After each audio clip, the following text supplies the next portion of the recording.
Welcome viewer, I am Murugan S. This video tutorial describes how to disable auto lock in Windows 10. First method is click Start, Settings, Accounts, click Sign in Options.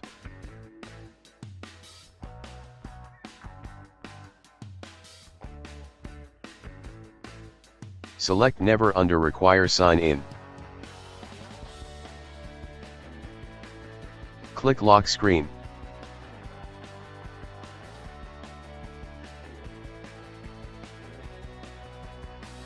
Click Screensaver Settings. Uncheck on Resume Display Logon Screen, click Apply, click OK. Second method is type Edit Power Plan Windows search bar, click Edit Power Plan.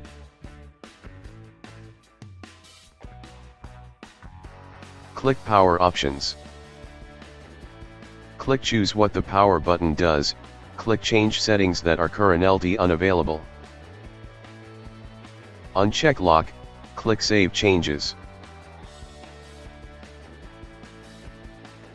I hope this video tutorial helps to you. Please like, share and don't forget to subscribe my channel. Thank you very much. See you next video.